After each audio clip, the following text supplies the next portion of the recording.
Hi YouTube, I'm Eric, and if you haven't subscribed to the channel yet, click the like and subscribe button right down there. Love to have you along for the journey. It's about people helping people, and together we can do this. This video is on the dangers of Google. Yes, we've all have done it. We all have searched on Google. Subscribe, like, comment below. Love to hear what you have to say, and let's do this together. Hi, I'm Eric, and thanks for tuning into my channel and tuning into this video. This is the dangers of Google. You know, I started a company and I started a movement based around sobriety, depression, anxiety, mental illness, mental health, just getting through everyday life, suicide awareness. And the reason I started all of this is because I'm a recovering addict. I lost a wife and a father to suicide, dealt with depression, I've dealt with anxiety, I've dealt with PTSD, I'm OCD. I've been diagnosed with these, I'm ADHD, and these have all been doctor diagnosed, multiple doctor diagnosed. So it's not one of those things that I went onto the #1 search engine out there and typed in depression, and all of a sudden, oh my goodness, I have depression. Oh my goodness, I'm ADHD. We're all guilty of this shit, and it's okay. But Google is one of the worst websites to go to and search engines to go to if we're trying to diagnose ourselves. One of the worst things that we can do, especially if we're dealing with any kind of mental illness, is to try and self-diagnose. You know, there's a reason that there are psychiatrists and psychologists out there, and that's to actually give you the proper diagnosis. There's a big difference, too, between a psychologist and a psychiatrist. This is what a psychiatrist is. This is what a psychologist is. As you can see reading that, there's a big difference between the two. Both help us in different ways and they give us different tools to make it through life. Google is neither of those. Google does not have a medical degree. Google has never went through depression. Google has never went through anxiety. YouTube is a great resource and tool also, but also remember, just like with myself, I'm not a doctor. I'm not a counselor.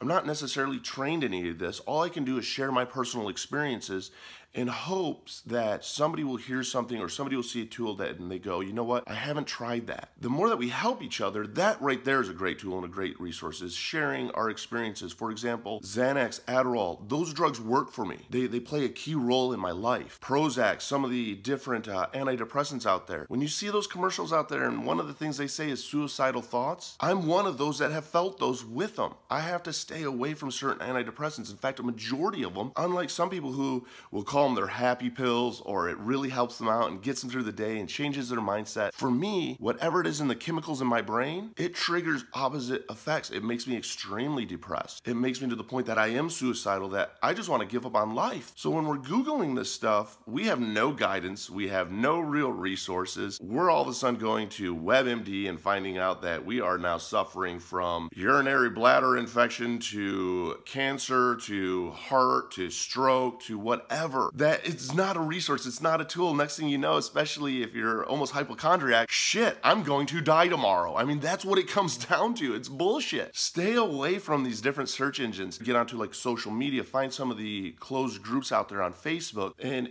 that's mainly if you're looking for those resources. Find those resources, find those tools, find out what others have experienced. You're not out there just throwing a bunch of darts up against the wall and going, oh my God, it's stuck into all these. I have all of this now. Literally, I mean, we get to the point that if you Google some of the depression, some of this stuff, one, you're going to run into a bunch of triggers. So good luck with that. Secondly, you're going to start thinking you have everything and it's natural. It's how our brain works. Let's face it, we can read something and all of a sudden go, oh my goodness, I can really relate to this. That's how we work as a human being. A lot of us have that ability that we can read it. We can convince ourselves that we have this diagnosis. And next thing you know, because I'm having trouble with whatever, I need to go to the ER. I'm calling 911. But when you actually look into the resources and you use it just for a resource tool and not for a diagnosis tool, you can go onto YouTube and you can type in panic attack, anxiety attack, because there's a difference between the two. And then all of a sudden you can go, okay, this is something I can relate to. How did this person push through it? What tools did this person use for grounding when it came to their anxiety attack? Let me try this next time. Let me try something cold on my skin to help shift my brain functions over. It's hands-on.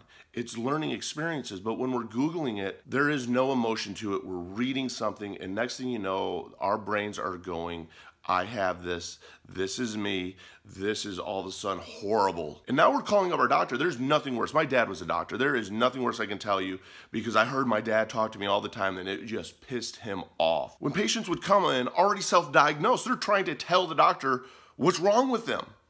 If you go into the psychologist, and you say, I'm suffering from depression, I'm suffering from anxiety, I'm suffering from OCD, I'm suffering from BPD, I'm suffering from bipolar, I'm suffering from schizophrenia, all of this stuff, and they go, where were you diagnosed? Well, I typed it in Google. That's bullshit. It's going to start off a bad relationship all of a sudden with your doctor, because you don't want to be out there self-diagnosing. Again, I can't stress it enough. Don't self-diagnose yourself. Go to a doctor and you don't agree with what they say.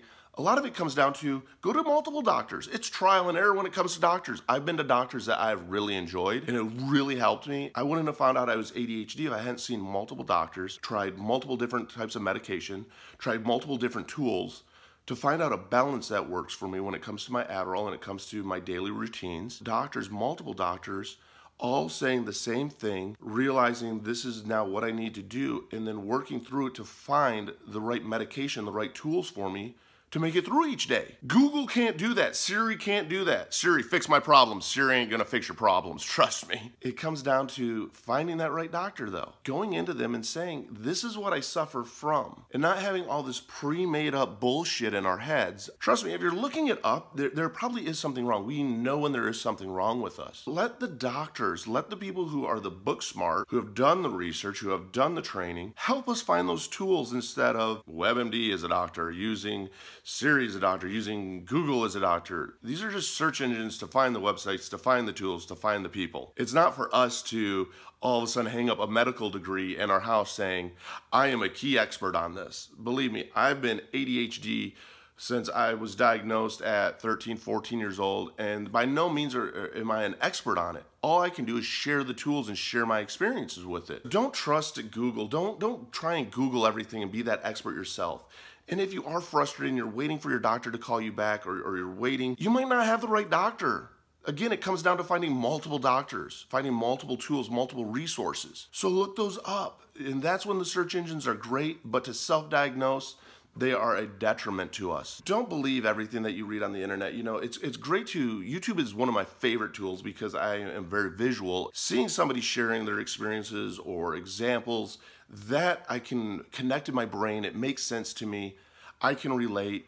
And I love to hear what worked, because yes, I have tried stuff out there and some of the shit that I've tried doesn't work. In fact, it had opposite effects. But I've also found a lot of tools out there that all of a sudden I go, let me try that, and wait a minute, that worked. Wait a minute, that just made my day easier. Wait a minute, that just helped me get out of bed. Wait a minute, that just helped me push through this challenge I was having in my head. Oh my God, you know, a calendar works, or doing a to-do list, some of the simple things that maybe I would have never thought of because I'm so invested maybe in the sickness that I'm battling at the time, that my eyes aren't open to seeing that. That's when these resources are great. Don't try and self-diagnose.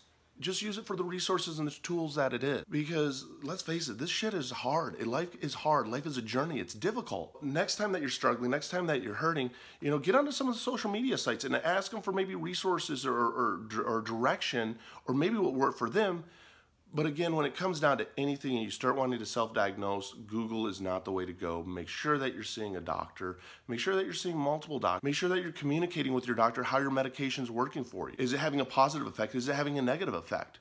Are you taking an antidepressant and now having those suicidal thoughts? That's what you have to communicate with your doctor, instead of saying, okay, they prescribed me this pill, this is gonna cure it all. I hope you got something out of this. I hope that it lets you know that it's okay to be not okay, and that together we can do this. Together we can share the tools and resources. A lot of great mental health experts out there. There's a lot of great mental health advocates out there, and there is a difference between the two, because we're not alone in this journey. We're not alone in this struggle. We're not alone in this fight. And together we can do this. Together we can make a difference in each other's lives. If you haven't hit the like and subscribe button yet, hit the like and subscribe button. It's right down there. Comment below. Tell me your thoughts on this. I'd love to know. It makes it so much easier. It's not an I thing. It's not a me thing. It's a we thing. And when people are helping people, amazing things happen. Have an amazing day today. And I hope that you keep pushing forward and you keep fighting, because you're worth it.